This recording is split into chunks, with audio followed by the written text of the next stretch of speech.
হরে কৃষ্ণ। আগামীকাল 12ই আগস্ট শ্রাবণ মাসের সর্বশেষ সোমবার। এই দিনটিতে অবশ্যই বাড়িতে একটি সামান্য কার্য করুন, এতে মহাদেবের কৃপা লাভ হবে এবং অখণ্ড সৌভাগ্য প্রাপ্তি হবে। খুবই গুরুত্বপূর্ণ প্রসঙ্গ। দেখেন, এই শ্রাবণ মাস মহাদেবের কৃপা লাভের জন্য শ্রাবণ মাসকে সব থেকে বেশি গুরুত্বপূর্ণ বলা হয়েছে শিব ভক্তদের জন্য। ঠিক যেরকম ভগবান শ্রীকৃষ্ণের সব থেকে প্রিয় মাস হচ্ছে কার্তিক মাস বা দামোদর মাস বলা হয়েছে, তেমনি প্রভু শিবেরও একটা প্রিয় মাস রয়েছে, সেটিকে বলা হয়েছে এই শ্রাবণ মাস সব থেকে প্রিয় মাস। তার মধ্যে আবার শ্রাবণ মাসের প্রতিটা সোমবার খুবই গুরুত্বপূর্ণ। কেন? সোমবারকে বলা হয়েছে মহাদেবের দিন। এই সোমবার দিনে যে ভক্ত বা যে ব্যক্তি উপবাস করতে পারে, ব্রত করে প্রভু শিবের পূজা অর্চনা করে, তার মনোবাসনা পূরণ হয়, এমনটা বলা হয়েছে। প্রভু শিবের কৃপা লাভ হয় তার জীবনে। তার মধ্যে এই শ্রাবণ মাস প্রভু শিবের প্রিয় মাস, সর্বশেষ সোমবার। এই দিনটি আপনি বিশেষভাবে পালন করুন, বাড়িতে ব্রত করুন এবং প্রভু শিবের পুজো করুন যদি প্রভু শিবের প্রতি ভক্তি থাকে। তা না হলেও অবশ্যই এই একটি সামান্য কার্য বাড়িতে সম্পাদন করুন, এতে একটুকু হলেও আশা করি মহাদেবের কৃপা লাভ হবে। অমর কৃষ্ণ কথার আজকের এই পর্বে আমরা সেই প্রসঙ্গে জানার চেষ্টা করব। সকলকেই স্বাগতম জানাচ্ছি সেজন্য আমাদের এই অমর কৃষ্ণ কথায়। আমরা চেষ্টা করি এরকমই সনাতন ধর্মের গুরুত্বপূর্ণ তথ্যগুলোকে আপনাদের সাথে উপস্থাপন করতে, শেয়ার করতে। তাই কিছুক্ষণ সময় ধৈর্য ধরে আসুন, একসঙ্গে আজকের এই গুরুত্বপূর্ণ তথ্যগুলো জেনে নেই। আশা করছি এই তথ্যগুলো আপনাকে অবশ্যই সমৃদ্ধ করবে। ভালো লেগে থাকলে অবশ্যই একটা লাইক করে কমেন্টে মহাদেবের নামটি অথবা প্রভু শিবের নামটি একবার হলেও লিখে যাবার অনুরোধ জানাচ্ছি। দেবাদিদেব মহাদেব যিনি মৃত্যুকে পর্যন্ত জয় করেছেন, সেই মহাদেবের সেজন্য একটা নাম হচ্ছে মৃত্যুঞ্জয়। আমরা অনেক সময় মহাদেবের অপব্যাখ্যা করি, কি শাস্ত্রটাকে নিজের ব্যবহার করতে জানি, কিন্তু পালন খুবই কম লোকে করি। শাস্ত্র জানি সবাই, প্রায় অনেকেই জানি, পালনটা করি খুবই কম লোকে। সেটা নিজের ব্যবহার করি ঢাল হিসেবে। কিরকম? আমরা অনেক সময় অনেক শিব ভক্তরা বলে থাকি মহাদেব গাঁজা ভাং খায়। আসলে কোনো শাস্ত্রে এরকমটা বলা হয়নি মহাদেব গাঁজা ভাং খায়, যে মহাদেব তো এগুলো খায় সেজন্য আমরাও খাচ্ছি গাঁজা ভাং। এটা কোনো শাস্ত্রের যুক্তি নয়। যদি এরকমই হয় তবে মহাদেব যেটা করে আপনি যদি সেটাই করেন, তবে মহাদেব তো হলাহল বিষ পান করেছিলেন। সেই হলাহল বিষ সমুদ্র মন্থন করতেছিল, সেখান থেকে এই শ্রাবণ মাসেই ভয়ানক বিষ, হলাহল বিষ উঠে এসেছিল। এবং সেই বিষ পান করার পরে যে দেবাদিদেব মহাদেব, সমস্ত দেবতাদের ঊর্ধ্বে যে ব্যক্তি, তার কণ্ঠ পর্যন্ত নীল হয়ে গিয়েছিল। আপনি সেই বিষ পান করুন, এক ফোঁটা বিষ পান করুন, হজম করতে পারেন কিনা। যে ব্যক্তি শ্মশান ঘাটে সবসময় অবস্থান করে, আপনি তো ভালো জায়গায় অবস্থান করেন, ভগবানের কাছে চেয়ে নিয়েছেন আমি কখনো ভালো স্থানে অবস্থান করব না, আমার জন্য কোনো ভালো জায়গা থাকবে না প্রভু, আমি শ্মশানে অবস্থান করব। যে ব্যক্তি গায়ে ছাই ভস্মাকে, সদ্য চিতার ছাই যে ব্যক্তি ধারণ করেন, সেই ব্যক্তির মতো। এখন আমরা অনেক সময় এগুলোকে তামসিক বলতে পারি, মহাদেব কিন্তু তামসিক স্তরে নয়। তার হাতে যে ত্রিশূল সাধারণ কোনো বিষয় নয়, একটা সুন্দর তত্ত্বকে তিনি ধারণ করেছেন নির্গুণ স্তরে। ত্রিশূলের মাহাত্ম্য হচ্ছে এই যে তিনটা শূল, আমরা অনেকেই জানি না সেই তথ্যটা। তিনটা শূল, এটাকে বলা হয়েছে ত্রিগুণ। গীতার মধ্যে বলা আছে ঊর্ধ্বম গচ্ছন্তি সত্যস্থা, মধ্যে তিষ্ঠন্তি রাজস্যা, জঘন্য কোন বৃত্তিস্থা অধগচ্ছন্তি তামস্যা। ঊর্ধ্বলোকে তারা যেতে পারবে যারা সত্যগুণে জীবন যাপন করবে। ঊর্ধ্বম গচ্ছন্তি সত্যস্থা, মধ্যে তিষ্ঠন্তি রাজস্যা। এই লোকে এই পৃথিবীতে, এটা হচ্ছে মধ্যলোক। এই লোকে তারাই আবার জন্মগ্রহণ করবে যারা রাজসিক গুণে, কাম ক্রোধ লোভ মোহ এগুলো নিয়ে জীবন যাপন করে। এবং আর এক স্তরের মানুষ রয়েছে যাদেরকে সর্বনিম্ন চেতনার মানুষ বলা হয়েছে, তারা হচ্ছে তামসিক গুণ সম্পন্ন। সবসময় পচাবাসী খাবার, অপরের উচ্ছিষ্ট ভক্ষণ করে, মদ গাঁজা এগুলো ভক্ষণ করে, সবসময় ঘুমিয়ে কাটায়। এদের জন্য বলা হয়েছে এরা মৃত্যুর পরে নরকগামী হয় অথবা নিম্নজনী প্রাপ্ত হয়। এই তিনটা গুণকে যিনি ধারণ করে রেখেছেন, তার শূল, এই ত্রিশূলের প্রকৃত তত্ত্ব হচ্ছে এটা। এবং তিনি যে ধারণ করে আছেন সেই বস্তুটাকে বলা হয় নির্গুণ স্তর। সেই সেই ত্রিশূলের নিচে যে একটা বড় ইসের মতো থাকে, বিষয়ের মতো থাকে, সেটাকে যিনি ধারণ করেছেন সেটা হচ্ছে নির্গুণ স্তর। ওই গুণে গেলে আমরা প্রত্যেকটা মানুষ এই ত্রিগুণের দ্বারা প্রভাবিত।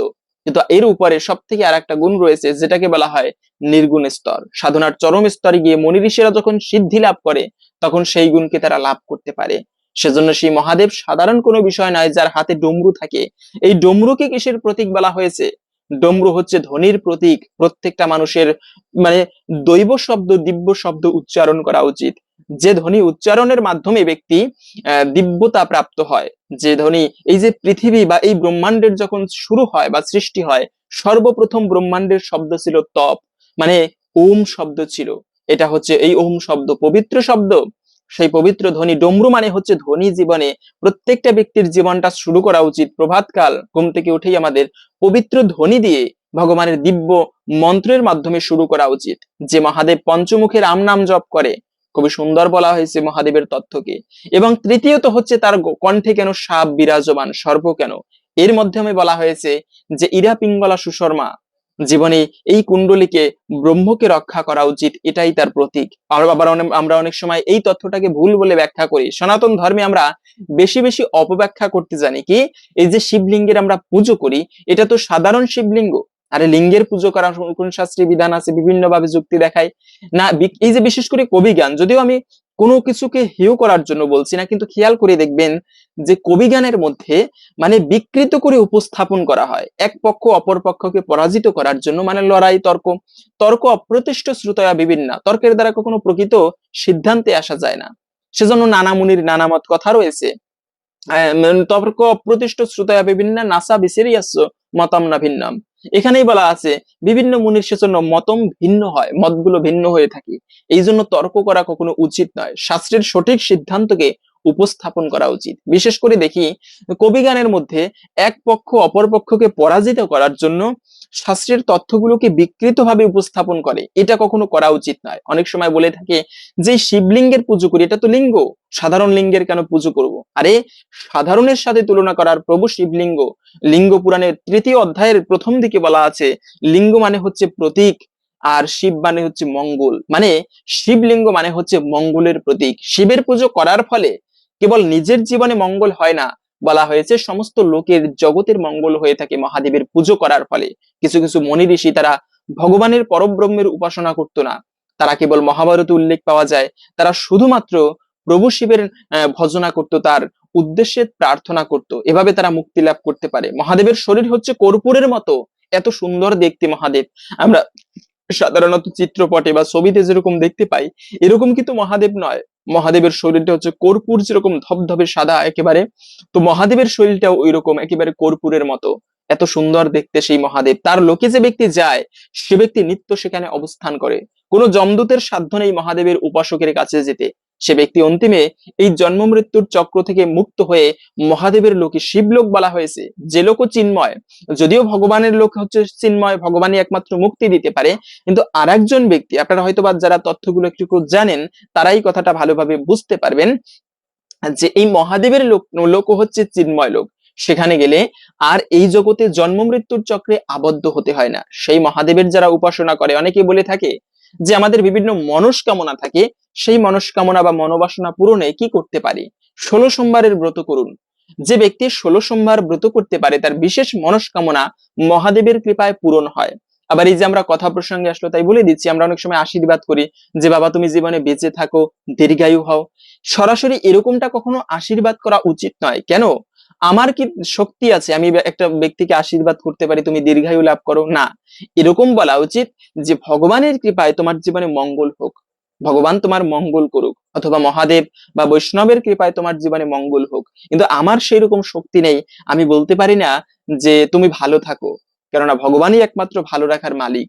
তো সেজন্য এটা বলাও আমাদের ততটা মানে মানে উচিত নয়, এরকম বলা হয়েছে। তো সেজন্য 16 সোমবারের ব্রত করতে পারেন যদি মনস্কামনা পূরণ করার বা মনোবাসনা থেকে থাকে। প্রতিটা সোমবার আপনি এই যে সোমবার থেকে শুরু করে প্রতিটা সোমবার এরকম করে 16 সোমবার ব্রত করলে মহাদেবের কৃপায় সে ব্যক্তির জীবনে মনস্কামনা পূরণ হয়। হ্যাঁ, আর একটা বিষয় হচ্ছে যে আপনারা এই পুজো করার সময় মনে রাখবেন, সর্বশেষ সোমবার আপনারা অবশ্যই চেষ্টা করবেন ব্রত করতে। ব্রত করার সংক্ষিপ্ত নিয়ম কি আমরা অনেকেই জানি না। মনে রাখবে, ব্রত করতে হলে অবশ্যই আগের দিনে সংযম পালন করতে হয়, নিরামিষ খাবার আদি গ্রহণ করতে হয়। মানে আগের দিনে সোমবারে তো ব্রত, রবিবারে আপনারা নিরামিষ খাবার গ্রহণ করবেন এবং রাত্র 11টার আগে খাবার খেয়ে নেবেন। এরপরে সোমবার দিনে অবশ্যই খুব ভোরে ভোরে ঘুম থেকে উঠে স্নান করে মহাদেবের পুজো করবেন। শুদ্ধ বস্ত্র পরিধান করে মহাদেবের, যদি ব্রত করতে নাও পারেন তবেও চেষ্টা করবেন মহাদেবের পুজো করতে, তার অভিষেক করতে। একটুকু মানে কাঁচা দুগ্ধ, গঙ্গা জল, বেলপাতা, ফুল, ফুলের মধ্যে আপনারা চেষ্টা করবেন নীলকণ্ঠ ফুলটা বিশেষভাবে অর্পণ করতে।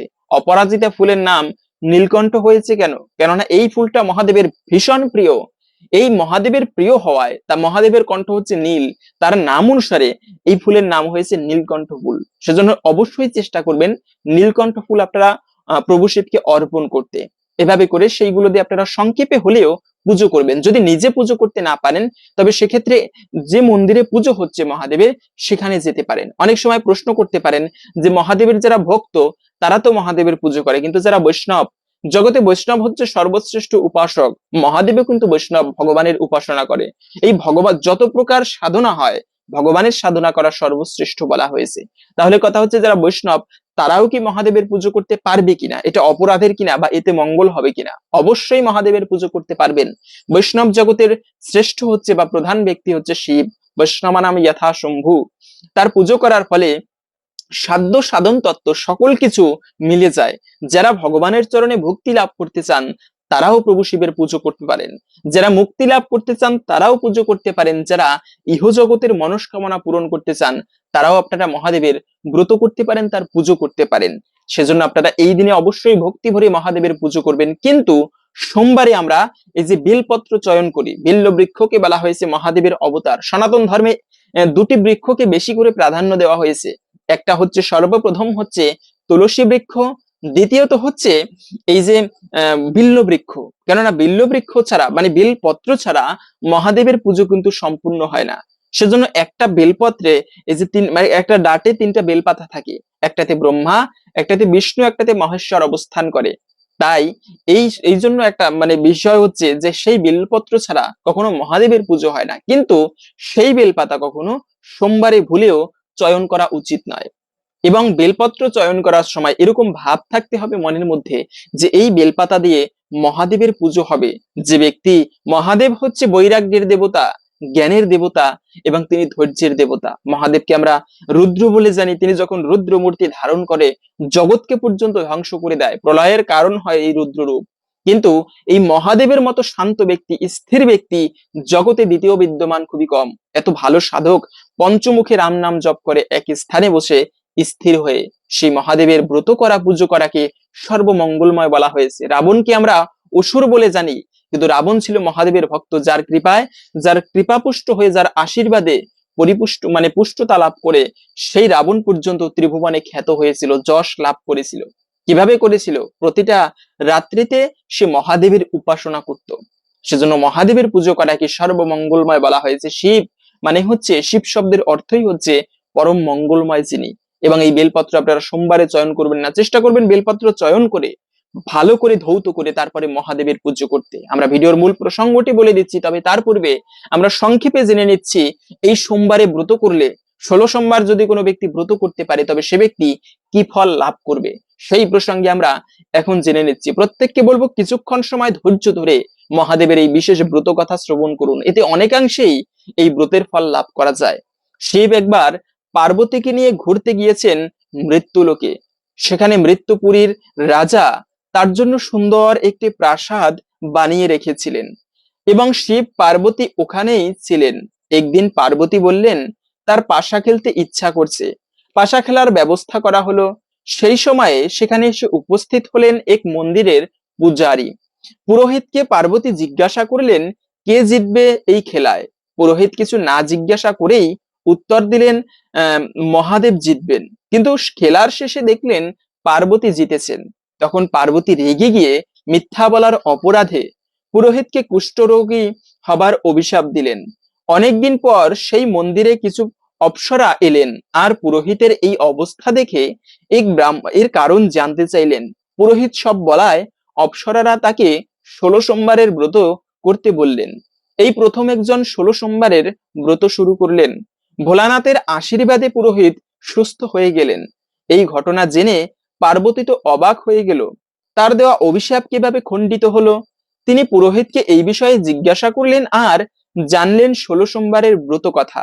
সব জেনে পার্বতীও ঠিক করলেন 16 সোমবারের ব্রত করবে। এরপর এই ব্রতের কথা পার্বতীর থেকে জানতে পারলেন কার্তিক। কার্তিক সেই কথা তার ব্রাহ্মণ বন্ধুকে বলেন। ব্রাহ্মণ বন্ধুও তখন ওই ব্রত করার সিদ্ধান্ত নেন এবং নিষ্ঠাভরে ব্রত পালন করেন। এক সময় সেই বন্ধু এক দেশে যান। সেখানে ওই দেশের রাজার কন্যার স্বয়ম্বর হচ্ছিল। স্বয়ম্বরের নিয়ম ছিল, সবাই থাকা হাতি যার গলায় মালা দেবেন তিনি হবেন রাজার জামাই। হাতি সেই ব্রাহ্মণ সন্তানের গলায় মালা দিল, আর তিনি পেয়ে গেলেন রাজকন্যা আর রাজ্য।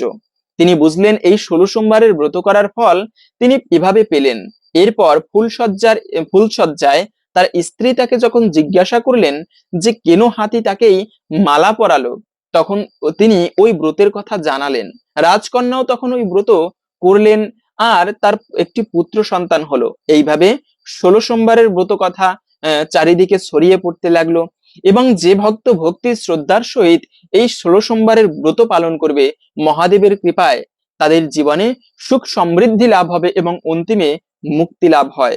এই সকলে এভাবে বিশ্বাস এবং শ্রদ্ধা ভরে এই ব্রত পালন করতে লাগলো। তো এইভাবেই মূলত সংক্ষেপে এই 16 সোমবারের ব্রত কথা আমরা জানলাম। আশা করি বুঝতে পেরেছেন এই সোমবারে ব্রত করলে আরো অনেক কাহিনী রয়েছে, আমরা ছোট্ট করে এই কাহিনীটি জানার চেষ্টা করলাম। সেজন্য আপনি এই ব্রত পালন করুন। যাদের মহাদেবের প্রতি ভক্তি রয়েছে প্রত্যেকেই এই সোমবারে ব্রত পালন করুন, মহাদেবের পুজো করুন।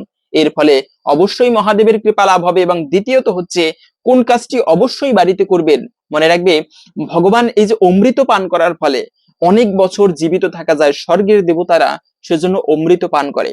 কিন্তু বলা হয়েছে যদি কোনো ব্যক্তি শিবের কথামৃত পান করতে পারে, সে ব্যক্তির সকল পাপ থেকে মুক্ত হয়ে অন্তিমে মুক্তি লাভ করতে পারে। আমরা আগামীকালকের ভিডিওতে সেই কাহিনীটি সুন্দর করে আলোচনা করব। নারদ মুনি যেরকম ভগবানের নাম গুণাগুণ কীর্তন করে, তেমনি তুন্দুরু নামে একজন ভক্ত রয়েছে শিবের। সে সবসময় শিবের মহিমা কীর্তন করে। সেই শিব মহিমা যদি কোনো ব্যক্তি শুনতে পারে, মহাপাপিষ্ট হলেও, যক্ষ রাক্ষস পিচাস হয়ে জন্মগ্রহণ করলেও তৎক্ষণাৎ সে সেই পিচাসত্ব থেকে মুক্তি লাভ করতে পারে মহাদেবের সেই কাহিনী শ্রবণ করার মাধ্যমে। তো আপনি এই দিনে বলবো, আপনি বাড়িতে সন্ধ্যাকালে হলেও কিছু লোক জড়ো করে বা কাউকে নিমন্ত্রণ করে এই মহাদেবের শেষ সোমবারে মহাদেবের কোনো লীলা কথা পাঠ করুন, শ্রবণ করুন, অথবা ভগবানের কোনো বিশেষ লীলা কথা শ্রবণ করুন, ভাগবত পাঠ করুন। এর মাধ্যমে চরম মঙ্গল সাধিত হয়। হয়তোবা শুনে একটু অন্যরকম লাগতে পারে, আরে এ তো আমরা জানি, কিন্তু জানলেও এই মহাদেবের লীলা কথা শ্রবণ করার বিশেষ মহিমা শাস্ত্রে বলা হয়েছে, চরম মঙ্গল সাধিত হয়। হরে কৃষ্ণ। আশা করছি আজকের এই গুরুত্বপূর্ণ তথ্যগুলো জেনে আপনি সমৃদ্ধ হয়েছেন। ভালো লেগে থাকলে অবশ্যই একটা লাইক করে কমেন্টে মহাদেবের নামটি একবার হলেও লিখে যাবার অনুরোধ জানাচ্ছি। অমর কৃষ্ণ কথার সাথেই থাকবেন। ভগবানের কৃপায় সকলের জীবনে মঙ্গল হোক এই কামনা করে আজকের ভিডিওটি এখানে সমাপ্ত করছি। হরে কৃষ্ণ।